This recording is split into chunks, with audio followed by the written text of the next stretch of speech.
Hi, welcome to Left Foot Media. My name is Brendan Malone. Well, in the last couple of days, there's been a lot of people who have been making a big deal out of the fact that Hillary Clinton won more of the popular vote than Donald Trump, and they've been suggesting that that actually means that she should be the president. People have even launched an online petition suggesting that the results of the election should be overthrown, which, by the way, is not democracy. That's exactly what banana republics and dictatorships are all about, not respecting democratic elections. And people are saying this because they are pointing to the popular vote and they're saying, well, Donald Trump doesn't have any moral authority to actually be the president because he didn't win the popular vote.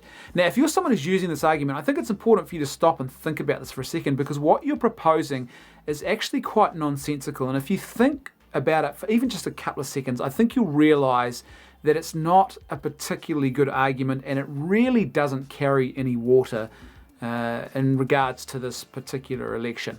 First of all, when people are talking about the Hillary Clinton victory, you hear a lot of people talk about the fact that she won 670,000 more votes. They normally talk about the raw number of votes when they're talking about her winning the popular vote.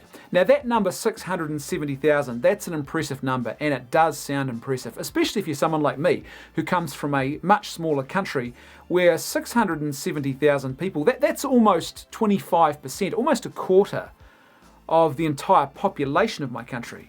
Not just voters, but the entire population. It's quite an impressive sounding number in that sort of context. But in actual fact, in the American context, that number is not quite as impressive when you really stop and think about the total number of people who voted in this election.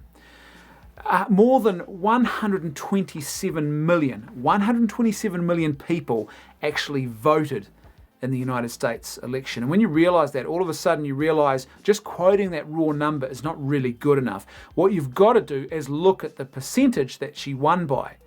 And when you actually break down the percentages, the split in the popular vote, all of a sudden you realise that this is not quite as impressive. And it's certainly not some sort of moral mandate that she has to be the president, as some people are trying to suggest.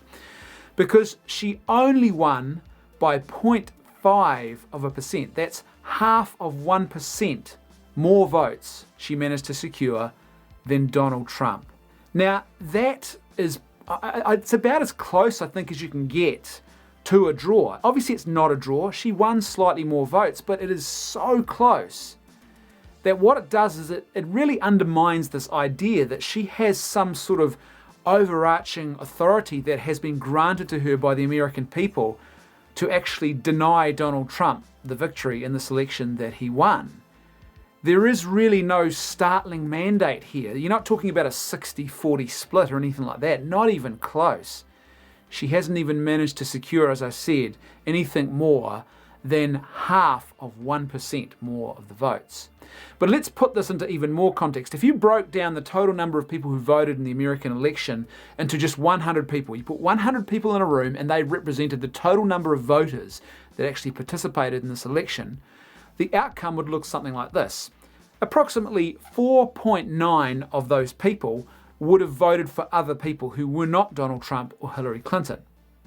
Approximately 47.3 of the people in the room voted for Donald Trump, and that's how much of the popular vote he secured, while approximately 47.8 of the people in that room voted for Hillary Clinton. It really is an even split when you look at it in these terms, and you realise that this is a very, very close margin here. There certainly is not some overwhelming authority that she has been granted by the American people when you look at those numbers in perspective.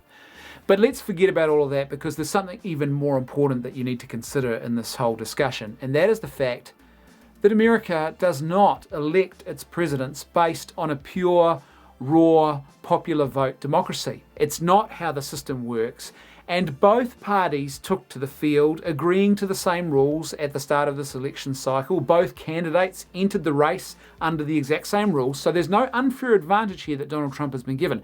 Both candidates were working under the same rules, and Hillary Clinton did not manage to secure the win under the system, the electoral college system that the American electorate operates under. I actually think it's a really good way of governing, particularly in America, in the American context, because what it does is, unlike a pure majority-based democracy, it actually requires the government not to win individuals over, but to actually win entire states over. And that's important because what it means is the government is now not just talking to those one or two places where they have the largest population base, and there are only a very small handful of states in the US who have the largest population bases there.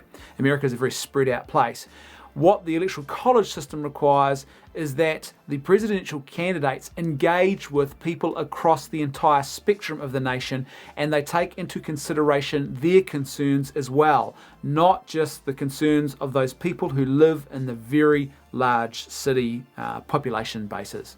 So it's actually quite an important protection. It avoids what is often referred to as the tyranny of the majority. And it's actually quite, I think a lot of expert commentators refer to it as more of an accidental outcome that wasn't really something that necessarily was given a lot of thought at the time, just how important it would come to be. But it's certainly one of those happy accidents of the American democracy, and it's quite an important one as well that does a lot of good things. Now, it's not perfect, no system is, but I would argue that it's far better than the alternative, especially when you're talking about a confederation of states all working together to form one nation. As I said, the simple fact is, though, that they both took to the field agreeing to those rules, and Hillary Clinton could not beat Donald Trump under the rules that she entered the race by. It's that simple. Now, when you look back on it, Barack Obama, he did manage to win the election under those same rules in 2012 and 2008. So this clearly isn't some sort of unfair advantage to people who vote on the right or who vote Republican or more conservative.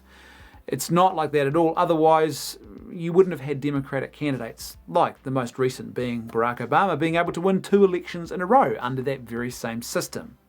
The simple fact is that Hillary Clinton couldn't do what Barack Obama did do. In fact, when you look at the data, it's very clear that a lot of former Barack Obama voters have switched away from the Democratic Party and they voted for Trump this time around, which once again completely busts open that complete falsehood that this was about racism and people voting along racial lines. These are people who voted for Obama previously and have switched now because they are not happy with the outcome of his presidency, the status quo, and they're not happy where the actual country of America is heading. So they voted for change. They wanted a change. Whether they'll get that change or not, it's a completely different question. Only time will tell whether this is going to be a good, bad, or indifferent presidency. But the simple fact is this: it's really quite silly to try and use the popular majority argument because, as I said, the margin really just isn't big enough to indicate that she has been given some sort of major, overwhelming public mandate to rule.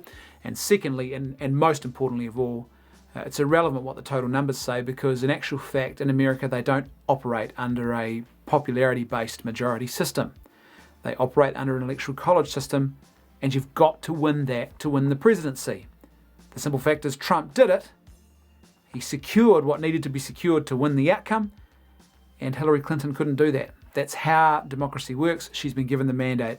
And if you are trying to propose that she shouldn't be, or that he shouldn't be allowed to take office now, then what you're really suggesting is that you don't actually respect democracy and that you would like to see a democratic result overthrown for no good reason, i.e. there was no corruption involved. Thanks for watching. See you next time on Left Foot Media.